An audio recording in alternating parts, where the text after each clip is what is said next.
We plant a seed. We water the seed. We care for the seed. It grows slowly. It takes its time learning its world. It's cared for, but not quite ready to thrive alone, inch by inch, day by day, until one day that plant blooms. It's matured and becomes capable of preparing itself for everyday existence, alone. Time goes by.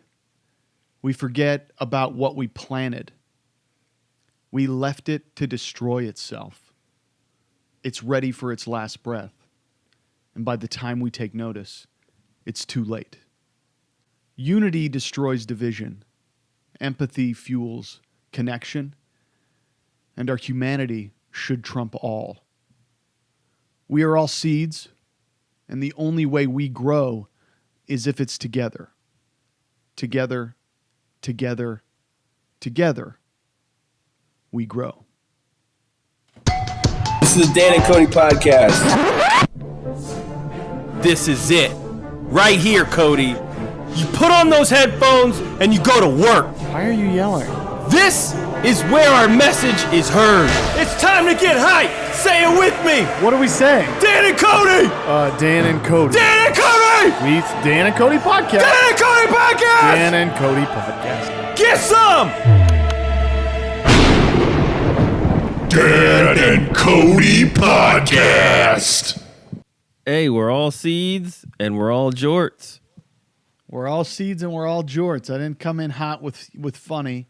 I couldn't feel funny when I was writing this thing. Yeah. No, it was hot. It was heavy. I didn't know what to say, so that's that. I just for those of you that are listening right now, for Dan and I, we're recording today. It's Sunday. You're listening either Wednesday or some other time in the future. But Dan and I, over the evening, we live in Los Angeles, connected. And County. Los Angeles County. And last night was crazy. Yesterday, protests across the country. And then those protests turned into, I guess you could say violence. I don't know. Looting, crime spree city. LA became a what was it? LA became Grand Theft Auto last night. In a lot of ways. 100%. It was anxiety was in my household. How was it for you, Dan? It's a very troubling time and disturbing time for sure. But I think that we all need to focus on the how and the why. The how did we get to here, and what was what's the deep rooted issue that needs to be addressed? And I think that is the systematic killing of black people disproportionately by police.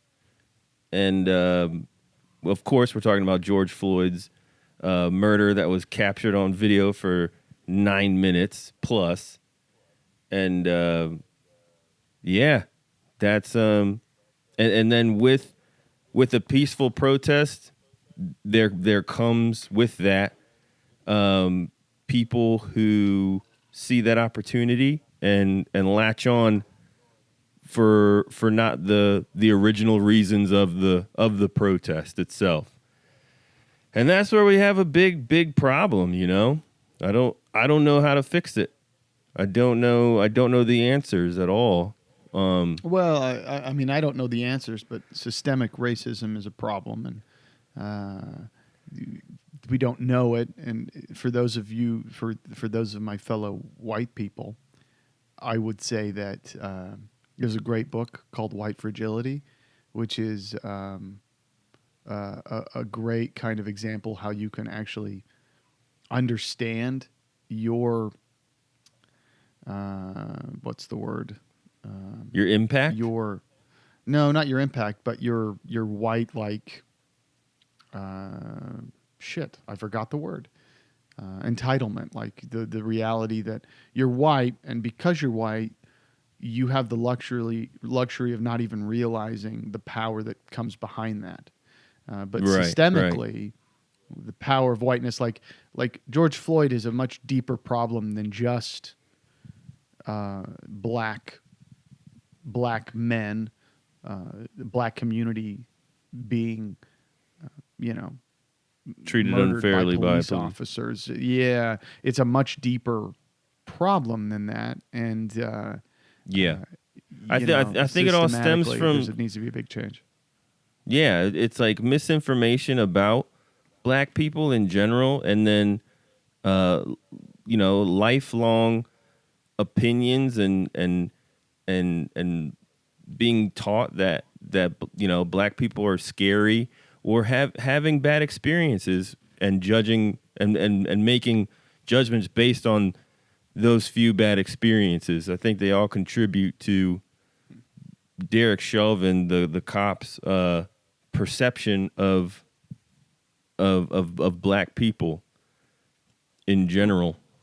Yeah, I mean, there's a lot of things to kind of unpack, and Dan and I have two different perspectives in two different worlds. He's experienced the world a little differently than I have, and he's got more experience, even being a man of color, that I will never ever understand.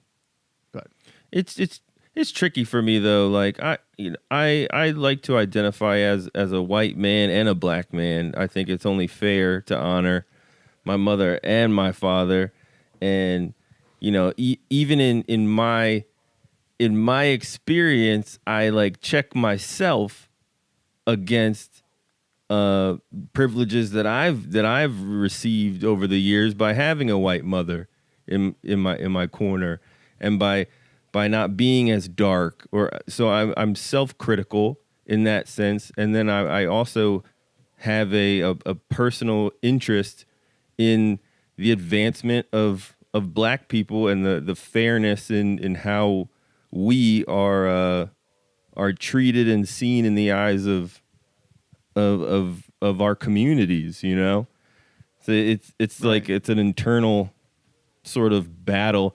And I know to some I don't even look black at all. I know to some I don't even look white at all. So it's sort of like, where do I fit in all of this, and how can I use my advantages as being both black and white to help in this sort of situation. Right. And I'm still trying to figure that out at 38. It's weird. It's very weird. Well, I think systemic racism and the prejudice that a lot of us, that everybody naturally has, whether it's race-based or gender-based or any other kind of like prejudice, bias you have, it's tough because it's community-based, and it's home-based, and it's past experience-based, and you tend to carry a lot of that with you. And it's I don't think there's necessarily one answer. Like, the protests are great to bring awareness and to get people thinking about it and talking about it. But will it change anything tomorrow? No, it won't. It won't. Right. Will it change? Will it have an impact down the road and influence future leaders and help correct the ship so that equality is actually a reality that everybody can experience and everybody's afforded, versus the continued I mean, for like the extremists, blind walls of segregation. They don't, like, segregation doesn't exist to some degree, but there are these invisible walls where segregation actually still exists. right, and strange. thrives. Yeah, and thrives. Yeah, absolutely. For people on both sides of the extreme, the protests and rioting only it's interesting that it only strengthens their already beliefs on both sides. Right. If you're an extreme protester and anti police, this only makes you more angry at police, and only makes you more aggressive. And if you are anti black progress, this is the looting and the rioting only makes you think that blacks don't deserve progress or equality, you know? Right. But for us here in the center, not even the center, just for us here who are able to think and live in a world where there's gray areas, and there's give, and then there's take, and there's compromise. There's a lot to think about how and why these people think that. Well, like what put these people so far to either side, and how do we try to bridge the gap and bring it a little closer to center? Right. It's it's tough, man. I And think the only way we can do that is actually if we listen and we talk to each other, and we can't yell at each other. We really have to try and put ourselves in other people's shoes to really understand the differences. Yeah. And I've the next been several pretty weeks, vocal. we're gonna.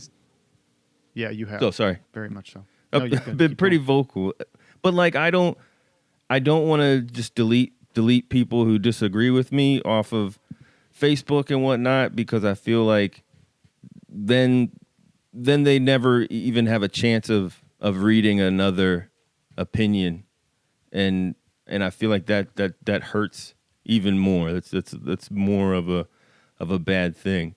And I want to read what they have to say too, because I want to take that all into consideration and understand that, there are small businesses that are getting destroyed in the wake of all of this, and it's not fair and it's not right, and it's even the big businesses. It's not fair to spray paint a Starbucks, but with the protest comes this sort of thing. So in the grand scheme of it all, is spray paint on a Starbucks,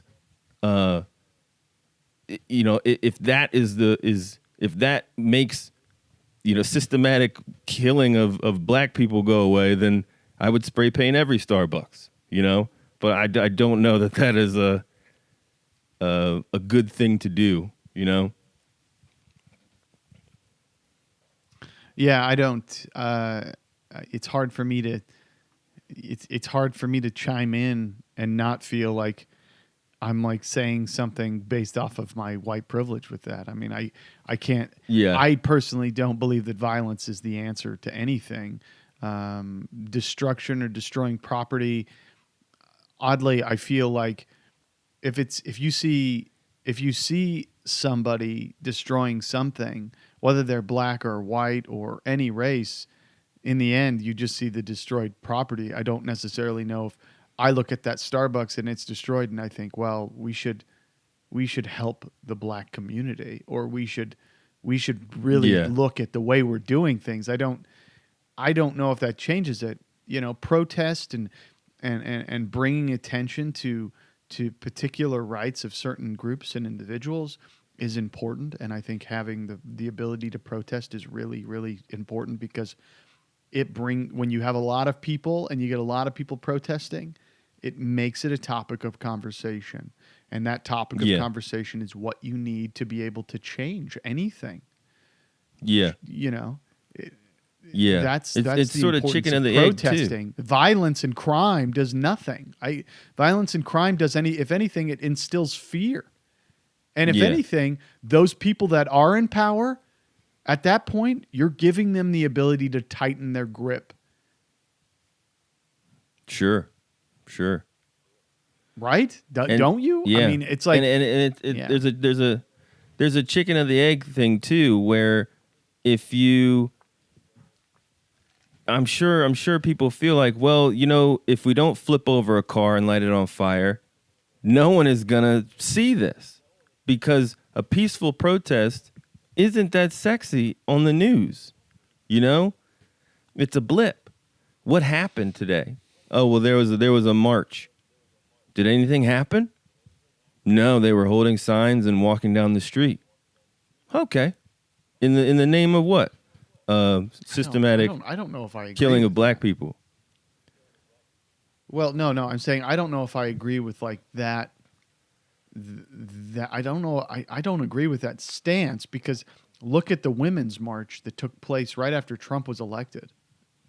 True. Yeah. It's definitely brought the Yeah, you're right. definitely brought the forefront of people into it. And then if you look at 2018, you saw more women elected to all kinds of offices across the country than ever before. Yeah. Yeah. And But it's they like, had the vagina well, hats, though. There was no violence to those pussy hats or whatever. But I will, it brings forward that kind of, that kind of, what's the word?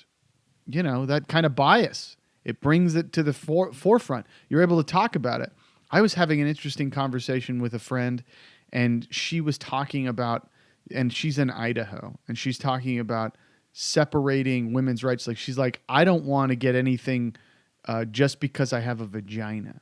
And I said, okay, because she felt like she wasn't being treated based off of her gender. And she's like a Right. state cop.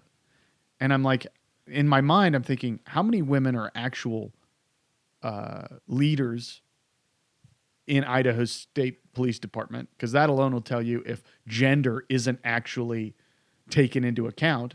If it's 50-50, Right. that makes sense because there's 50% of men and there's 50% of women, and those are going to interchange. And that's going to play out, right? And it, Sure. the same kind of thing. It's like I was reading a New York Times article about the fact that there's no African Americans there's not a lot of African American leadership in the military. Right. And it's like there's bias there naturally because there isn't. Anyway, man, so, I don't necessarily think that I don't believe that violence is necessary to create the change. You do need the protests to provide people with a voice and some semblance of unity. And, you got to come together, Yeah, I 100% agree. And stay safe out there if you are protesting. Please try to be nonviolent and not destroy property, but just bring awareness to we need some change, and we need it faster than it's going right now. All right, Dan, we got to go up. We got to check out what we talked about last week. Recap last week. What did we chat about? You remember? Man, we talked about I'm on 3 cups of coffee a day, typically. Okay. We talked about all the TV I've been watching. Yeah. Speaking of TV, Jorts. Space Force. Did you watch Space Force? I didn't get around to watching. I watched like the first episode half-heartedly while dealing with 2 children. So no. Oh, okay. Well, everybody's I was like- I don't want to get too heavy into Space Force, but everybody's hating on it. Stop expecting The Office. Right. Steve Yeah. Carell did that. Don't expect it again. Don't. John Malkovich is amazing. That's all I got to say. It's just when you see Steve Carell, you want The Office, and Right. and I believe Maddie said it the other day. Like The Office wasn't The Office out of the gate. You got to learn the characters. You got to build relationships. You got to figure out who's your buddy and who you want to hang out with in the show, and Right. let it grow, let it flourish. Absolutely. That's true. We also talked about fraudulent voters. Fraud voters, Fraud that's right. voting, fraudulent voting, and how it's kind of a joke. There's no such thing as fraudulent voting, really. If it does happen, but it's a very, very small, ridiculous amount that doesn't really change the outcome of anything. Right, and the true thing to be fearful of is voter suppression, not voter fraud. That's right. That's right. I was thinking about that throughout the week, and I was like, it's interesting because they're only concerned about voter fraud that benefits Democrats. So is that to say that there is no voter fraud that would benefit a Republican? Well, I Like, listen to this podcast called Pod Save America, which is Right. these former guys that were all part of the Obama administration, and they stated in their podcast, and they state this all the time, that Republicans are completely afraid of mail-in voting because the more people that vote is better for Democrats in general. So when you say Right. they're concerned about voter fraud, it's an excuse to suppress voting. Right. And it's a means to kind of hush those people up and limit the Make it- number of make it people tougher. voting. Yeah, so the more people that vote, actually Democrats tend to win when more people vote. Because they know a sweet old lady isn't waiting in line for 5 hours. Right. And they know, it's easier to vote by mail, so shut that down because that'll limit turnout. Yeah, that's total bullshit. Absolutely true. It's fraudulent voting is there's no true proof that it actually is taking place, and everybody that's tried to prove it has failed miserably, or they have lied. Anyway, I'm not. And he won. Yeah, if the idea is that there's this giant cover up, what's the cover up? Donald Trump is president of the United States. He won by the Right. rules. He didn't have to cheat. He won by the rules. Yeah. He may have had some fucking won. influence from some Russian hackers, but I personally don't necessarily believe he has the brains to help input that. I think that they did that all on their own. He preemptively sets the table for the game cheats so that if he loses, he can be like, see, I said the Right. game cheats. Yeah, But he it's like, did. He dude. did that, and he was also planning to say he lost. Right. He was going to start Trump TV right before. Right. He didn't think he was going to win. He's going to come up with if and when he loses in November, there's going to be a right-wing Twitter. Yeah, It's going to be it'll be a Twitter competitor. Yeah, you and I were kind of talking about this yet this morning, or maybe it was yesterday, where the odd thing about these riots that are not the riots, but the looting, it's kind of aside from the George Floyd thing, which is true, and there's a real problem with what's taking place within the black community and police enforcement. But it's also people have hit this top thing where they're saying to themselves, I've been locked up for the last 3 Right. months, 2 months. I need to react. I need to do something because I've been doing nothing for 2 months. And it's kind of a buildup. It's definitely kind of like this moment where everything's kind of come to a head and people were looking for a reason, and that's what we have, Yeah. Anyway. I really want to see 2 weeks, 14 days from yesterday, where we're at with COVID cases after this. Oh yeah, yeah. You're absolutely right. It'll be interesting. I mean, most of this stuff took place outside. I don't necessarily know if we're going to see that much of an issue. I don't know if we'll see. I don't know if we'll see an uptick. Diseases spread indoors with a lot of people. Outdoors, it's harder to spread. Things dissipate. And did you happen to watch the footage last night? Everybody was wearing masks. Right. The only time they weren't social distancing is when they were looting. When they're getting a 4K TV at a Target. I saw a video of a cop pulling down a face mask to pepper spray somebody at point blank range. I was like, Jesus Christ, man. Yeah. There's some bad shit going on in this world, guys. There really is. And I don't know what we're gonna do. Did you see the tweet or the meme that was like 2 men were shot off into space yesterday? That was the best decision they ever made to leave Earth. That makes sense. It makes sense, especially in today's climate, for sure. Yeah. With all that climate change. Anyway. That's right. So That's yeah, right. we talked about that. We talked about sexual airlines. That's what I titled it, was Sexual Airlines. United Airlines, Oh, yeah. the two NFL players that were on the plane and they were sexually assaulted by this woman and she was being like racist. At the Right. same time, it was crazy. Touching their but- D's. Yeah, absolutely. It was crazy. Crazy week. Crazy stuff. Check out last week. If you guys have thoughts, feelings, emotions about anything we talked about in last week's podcast, slide into our DMs. Let us know. We want to hear from you.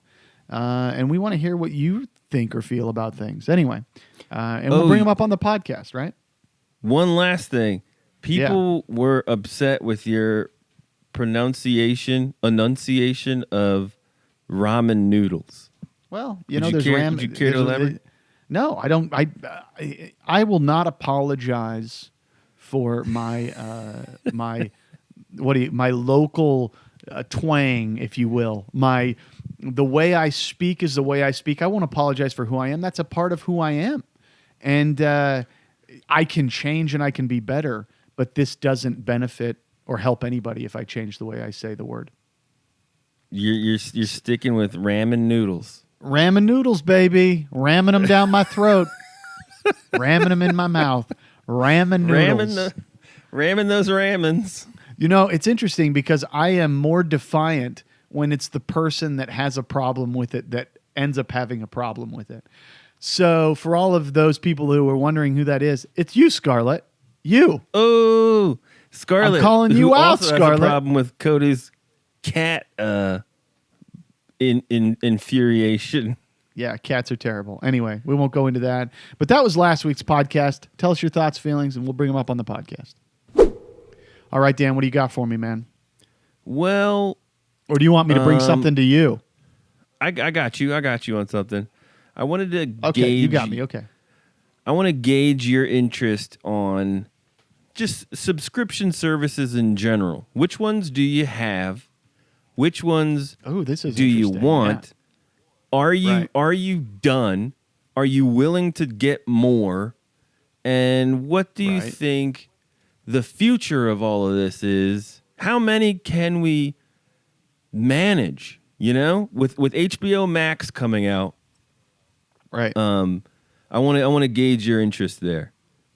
So this is I've been thinking about this. I'm glad you brought this up because I think it's an interesting topic. We are being flooded with new subscription services, and we're all having to make the choice as to what is it we want to keep and carry. For me personally, at this point, Netflix is a necessity.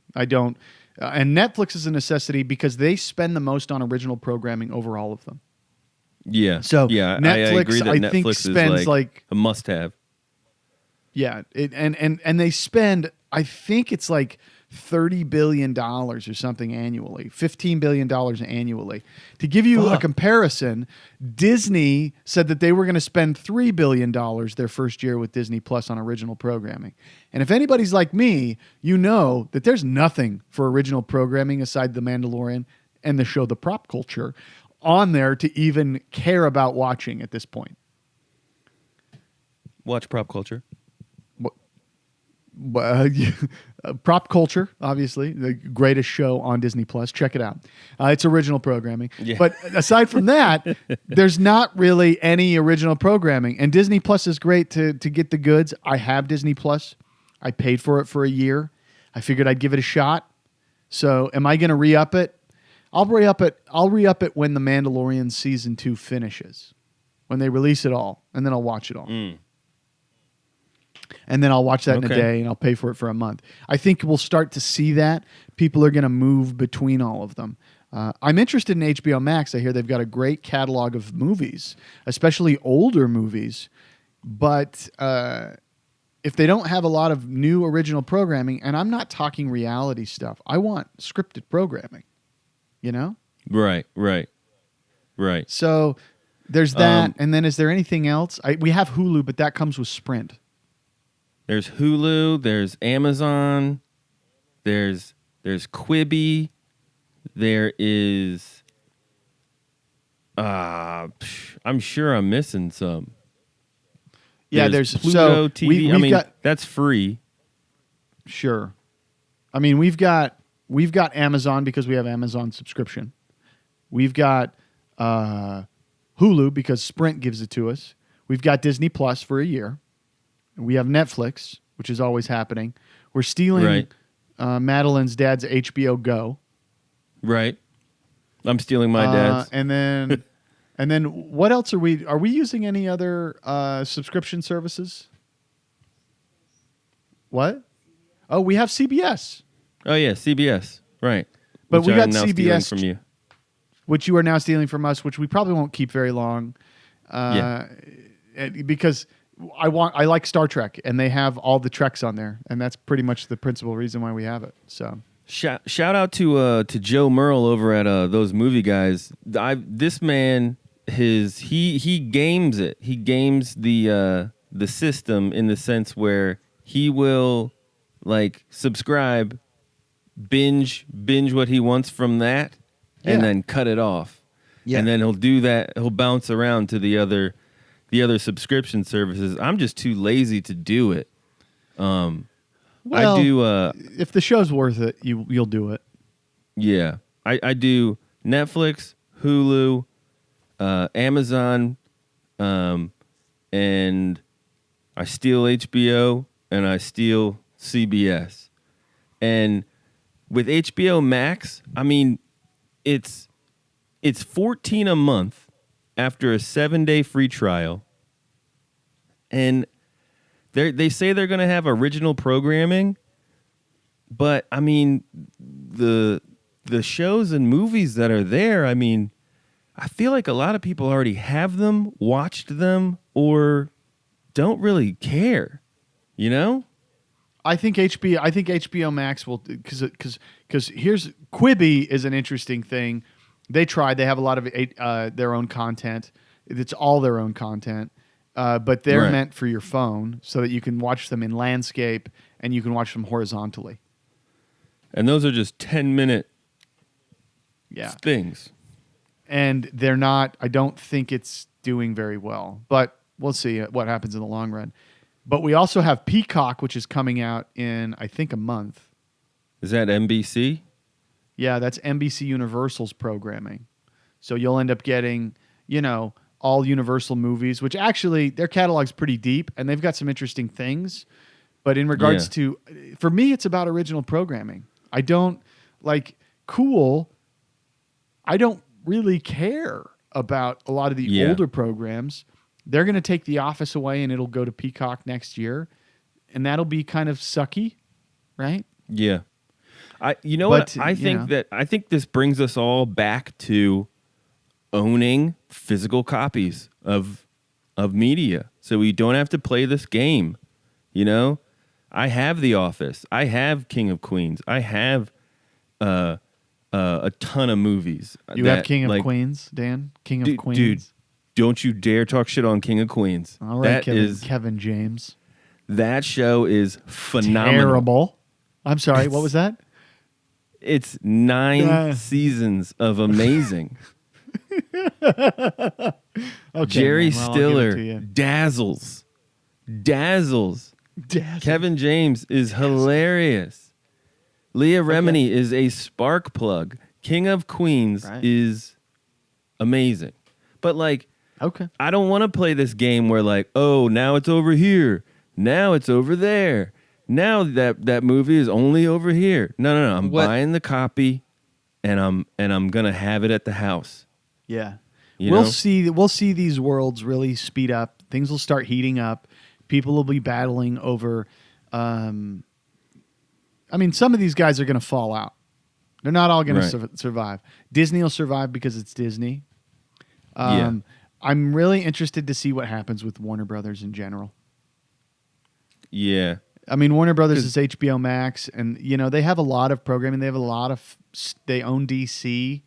They're supposed to release this 4-hour, Justice League fucking movie. Snyder cut. I don't want to see a longer version of a shit movie. Don't you dare, Dan.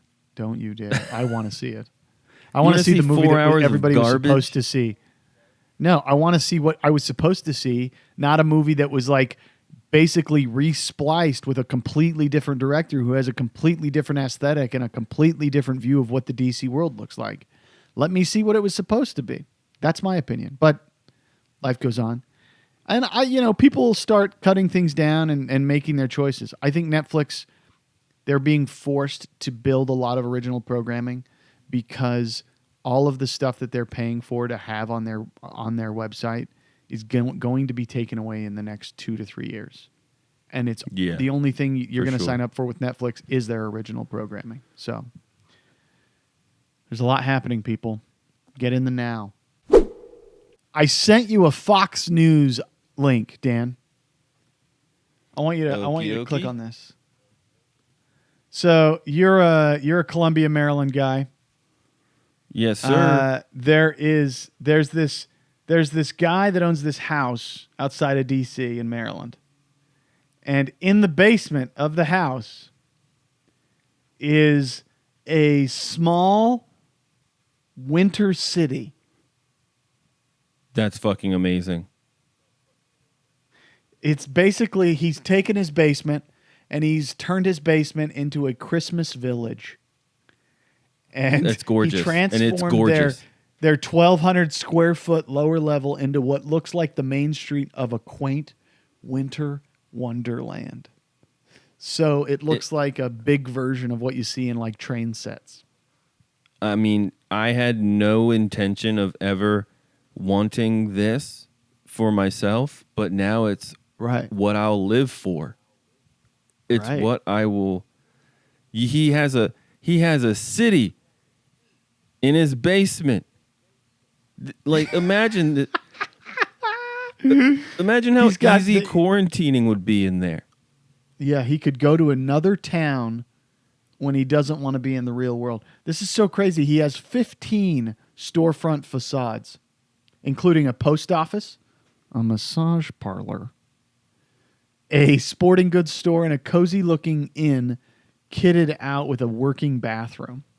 So you can go to realtor.com and you guys can check this out. Apparently he's got a movie theater marquee there that shows The Exorcist and Mary Poppins, while he has a life-size vintage car that lines the streets. I mean, this isn't a big space. 1,200 square feet to build a town is not a lot of space. Dude, there is one thing I miss about living on the East Coast, and it is the homes and the space you have on your property. Yeah, yeah. And the fact that like every house in Maryland has a basement. Basically, the basement is so cool. There's not a lot of homes cool. This house for sale. It's listed for $15.5 million. It has a real airplane hangar hanging. Oh, it has a real airplane hanging from the living room ceiling. That's insane. And apparently, it's about 12,000 square feet, the home.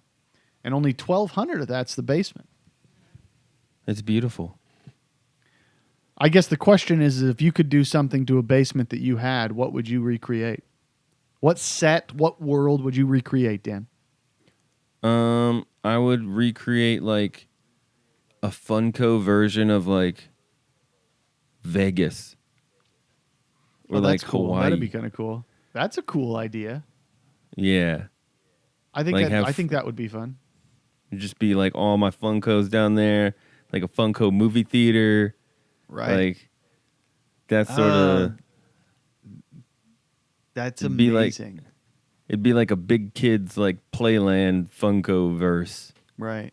I'd want to rebuild the Shire. That would be dope. I wouldn't mind like having, like the round door, and you're at Bilbo Baggins' house. You're at what was his home called? Merry and Pippin. What was Merry and Pippin hang out? No, but I think it'd be kind of cool to have a neat little, Bilbo Baggins Bag End. It's called Bag End. Bag Ends. I'm leaving you all of Bag End, Frodo. Anyway, that's so the greatest Fox News article I've ever seen. Yeah, it was pretty amazing. New York Post was the originator of it, and then Fox News carried it into their thing. Anyway, so that's pretty dope. Guys, what kind of basement would you have? Let us know. Slide into our DMs. Tell us how you would make your own custom basement. I think it's time for this week's Champion of the Week. The champion of the week.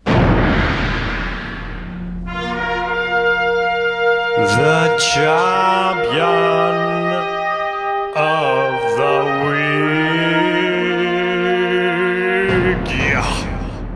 I'm not sure how I missed this story, but this is the champion this week is WWE's Shad Gaspard. He's a WWE superstar whose body was found on Venice Beach in L.A. after he went missing while swimming with his son. And apparently he was 39 years old. They got caught in a riptide with his 10-year-old on May 17th, and his son was rescued, but the lifeguards couldn't save Shad. And Shad, he drowned in the ocean. But he instructed the lifeguards to save his son first. Wow, man, that's a sad story. Yeah, ain't no bigger champion than that. Putting the life of your children ahead of your own. You have the kids. You're willing to give your life for your child. You know, you hope you never have to be put in that situation, right? Yeah. I mean, I can confidently say I would take a bullet for my son. Yeah. But it's without weird question. but I've never really ever thought about it until you just brought that up. Yeah. It's just I don't know if it's for me it wasn't like immediate, that sort of allegiance, I'll call it, for lack of a better word. But it is now. Like there's nothing I would do. How long ago was this? This death?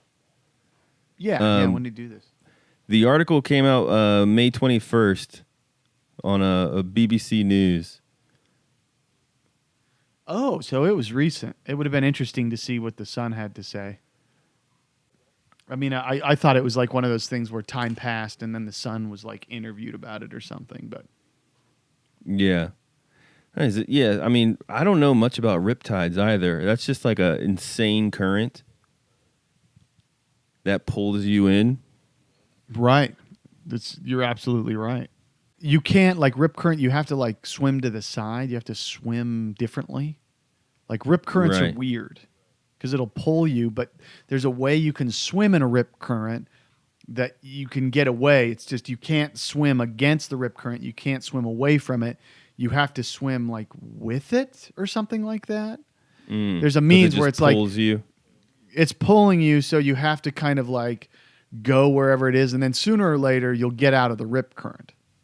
Right.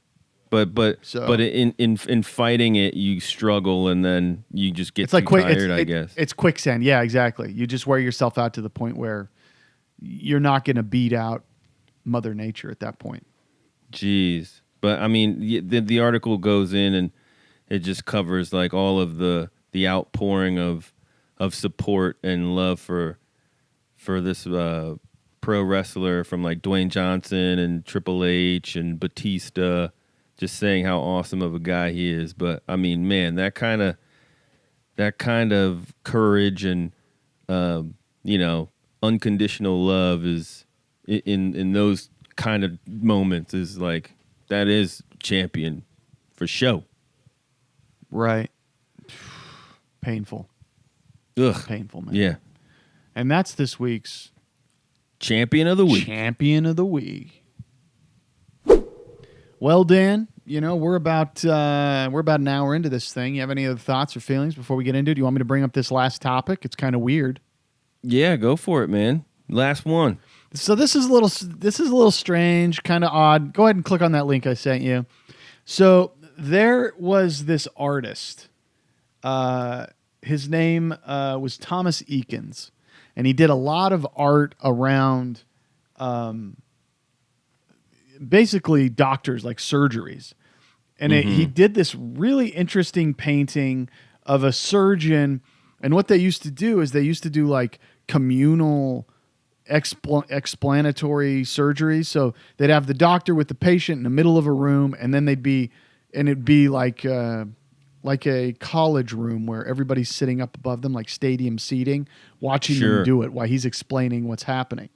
Right. So he's doing this like incredible painting of this surgery that this doctor's doing. And one of the interesting pieces about it, the New York Times did this article, and it's interactive and you can move through it. And they point out some interesting things that you see in the imagery. Like there's a woman to the side that's covering her face, and there's no real red in the photo except for the blood on the hands of these doctors. And then you have one guy that's actually, at that time, this was like 1870 or something. At that time, they didn't have anything that would put you to sleep. So any surgery you were awake with, or they got you really drunk. But you see there's a man basically holding a rag, and he's covering the face of the patient. And it's like something that helps you pass out. But you're awake while they're doing the surgeries. And it just shows how far we've come in like 150 years in the way medicine was. Imagine if you and I had to be alive in this time. Dude, I every day I'm like, I am lucky to be living during now. Because I don't think I would make it any other time. So what's interesting is as you scroll through this, they have Rembrandt did a painting where Rembrandt like has a painting of the same kind of thing, but it was 200 years prior, or 200 years earlier, and it just shows a dead man, and they're like cutting him up, and they have a doctor that's pulling the muscle that they've kind of stripped away off of this guy's arm. But it's like clean. Anyway, this artist, there was a big scandal because he was using real blood in his paintings. Oh, really? And so people were like, he would do nudes of his students, and he'd encourage his students to come. And that's not what the scandal was. The scandal was that he was actually using real blood in his paintings, and then it'd dry up. And it was like really weird because people were very awed about bringing this world into that world. And anyway, I just thought it was kind of a neat article. People should check it out. That's really cool. I love New York Times making it really interactive. We'll put the link in our show notes. But it's really cool how as you scroll, it focuses on each like element, on each element of the painting. And then it's also interesting because it's such a snapshot of that era. And it's crazy to think the photography, movies, all of those things really do, when you're in a real scenario, how it really shows the times. And, this is pretty amazing that it really, really shows this era of medicine and how it was really in its infancy in so many ways. Surgery. Yeah, dude's got a fucking sports jacket on while covered it like he's, and you can imagine how much blood he's got on his body. Like it's with a scalpel. This guy was painting from 1840. He was born in 1844 and he died in 1960. The painter was. So this would have had to have been, he was 30 at the time of this painting. So 74 when he did this painting, 1974 or 1874. Anyway, crazy stuff. But that's what I got for this week, man. Cool. Any other thoughts or feelings before we say goodbye to the day? Man, just try to snuff out racism when you see it, man. This is going to be some uncomfortable times when you hear people saying bullshit, and when you see some bullshit happening. I think we should all speak up and have that uncomfortable conversation peacefully and try to snuff this thing out. Thanks for listening and laughing with the Dan and Kody podcast. Our email is danandcodypodcast@gmail.com. We're on Facebook. We're on Twitter. We are on Instagram Dan Kody Podcast. Check out our website, danandcody.com, and you can contribute to the podcast by going to patreon.com/Dan Kody Podcast. Subscribe, bitch! Everybody play the tough guy and shit, bro.